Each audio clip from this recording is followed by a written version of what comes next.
Loucura, loucura, loucura! O ministro Gilmar Mendes disse que o STF vai ordenar aos bancos que não apliquem a lei Magnitsky contra Alexandre de Moraes. Mas se o STF realmente fizer isso, a consequência será o colapso total da economia brasileira. Nesse nosso segundo encontro com Justiça do Dia, eu vou te mostrar duas coisas inacreditáveis e uma maravilhosa. Primeiro, eu vou te mostrar como que o ministro Gilmar Mendes, decano do STF, disse que o tribunal vai ordenar os bancos brasileiros a não aplicarem a Magnitsky.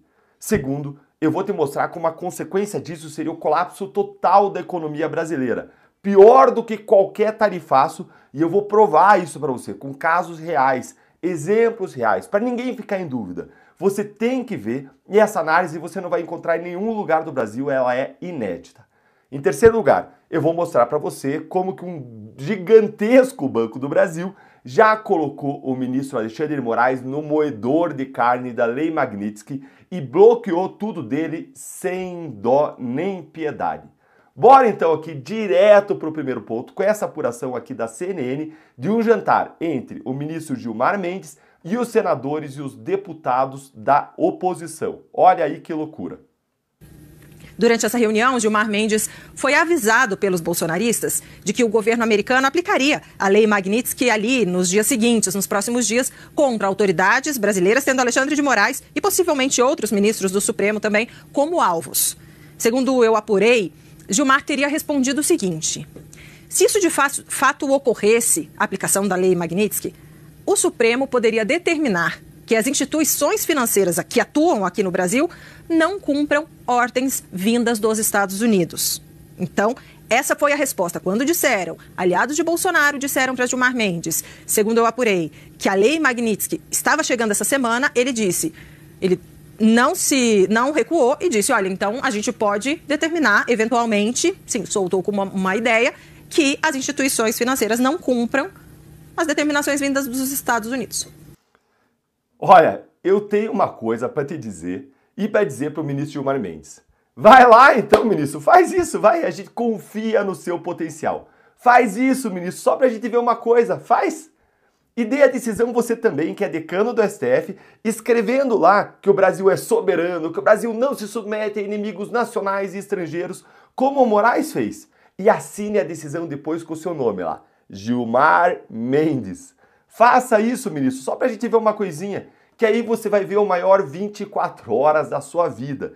Isso se é que demorar 24 horas. Gente, isso aqui só pode ser loucura, isso aqui não tem explicação. Se você também acha que o ministro Gilmar Mendes enlouqueceu por querer sugerir, você quer sugerir isso, já enlouqueceu, sugerir uma coisa dessas, senta o dedo no like com força aí, porque isso aqui não é possível. Tem, é claro, sempre uma outra hipótese, né? Ele pode estar blefando, já vamos pensar nisso junto. Vai me contando aí nos comentários se você acha que é loucura ou se você acha que é blefe. E bora aqui para o segundo ponto, porque eu vou explicar para vocês agora por que isso aqui é loucura. Se o STF forçasse os bancos brasileiros a não cumprirem a Magnitsky, isso iria destruir os bancos brasileiros e o sistema financeiro do país. Ia colapsar totalmente a nossa economia por vários motivos. Primeiro, porque os bancos sofreriam sanções secundárias dos americanos e eles mesmos ficariam impedidos de operar no sistema financeiro americano em dólar, ou seja, iam perder acesso ao sistema financeiro mundial, contrato de câmbio, exportações, importações brasileiras, tudo ia colapsar.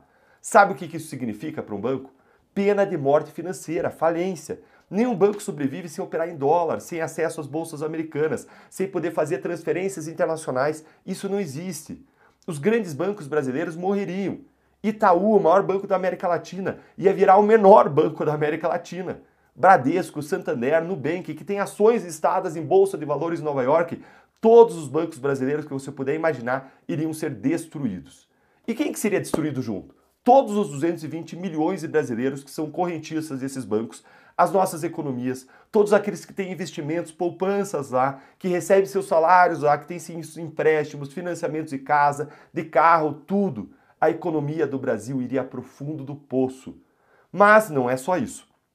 O governo americano iria aplicar multas milionárias, bilionárias a todos esses bancos, multas aí praticamente impagáveis. Só para vocês terem uma ideia, eu quero trazer alguns casos aqui de bancos que descumpriram a lei Magnitsky e que comeram o pão que o diabo amassou nas mãos dos Estados Unidos para em seguida te mostrar como que o Moraes já entrou no moedor de carnes da Magnitsky aqui no Brasil e você não pode perder de ver isso. Depois a gente tem que ficar aguentando no passado aquelas piadinhas que eles faziam. E se você está gostando, deixa o seu like aí. Olha, em 2014, o BNP Paribas, o maior banco da França, admitiu ter violado sanções dos Estados Unidos ao processar bilhões de dólares em transações ligadas ao Sudão, ao Irã, a Cuba, todos os países sujeitos a sanções e embargos americanos. Qual foi a consequência? O BNP Paribas ele se declarou culpado nos Estados Unidos e pagou uma multa recorde de 8,9 bilhões de dólares. A maior multa já aplicada a um banco na história por violação das sanções. Além da multa, foi punido com uma suspensão de 1 ano para certas operações em dólares via filial de Nova York. O BNP Paribas ele teve que ficar em liberdade condicional por 5 anos, demitiu executivos envolvidos e teve que investir pesadamente em compliance para voltar a atender às normas americanas. E esse aí é a notícia que você vê, publicada em inglês, traduzida aí para o português pelo Google. Achou pouco, gente? Tem mais. O Standard Chartered, um banco britânico com uma forte atuação na Ásia e no Oriente Médio, ele foi punido em 2019 por violar múltiplas punições, sanções dos Estados Unidos ao fazer transações ligadas ao Irã, Sudão, Síria, Cuba, Myanmar e Zimbábue. Qual que foi a consequência? O Standard Chartered aceitou um acordo multilateral. Olha aí, ó, outra matéria em inglês traduzida para português. Aceitou esse acordo e foi condenado a pagar aproximadamente 1,1 bilhão de dólares em multas. Cerca de 947 milhões de dólares a agências dos Estados Unidos, incluindo o Departamento de Justiça, e 102 milhões de libras a reguladores do Reino Unido.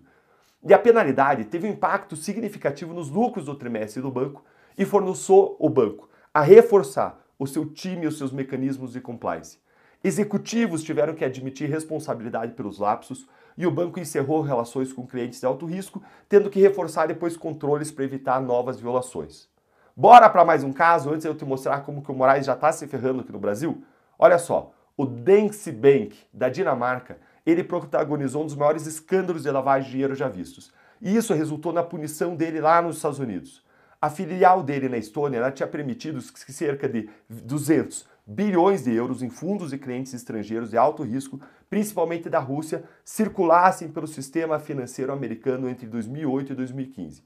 E qual foi a consequência? Olha aí mais uma matéria traduzida pelo português aí pelo Google. Ó. Qual foi a consequência? Em 2022, depois de uma longa investigação internacional, o Danske Bank aceitou sua responsabilidade nos Estados Unidos. Ele se declarou culpado de conspiração para fraude bancária por enganar bancos correspondentes americanos sobre seus controles e ele concordou em pagar aproximadamente 2 bilhões de dólares em penalidades totais.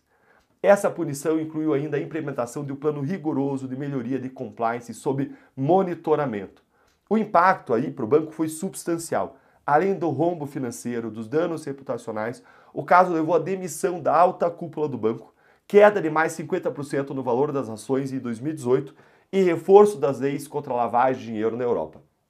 E aí, você acha que algum banco brasileiro vai descumprir as sanções dos Estados Unidos?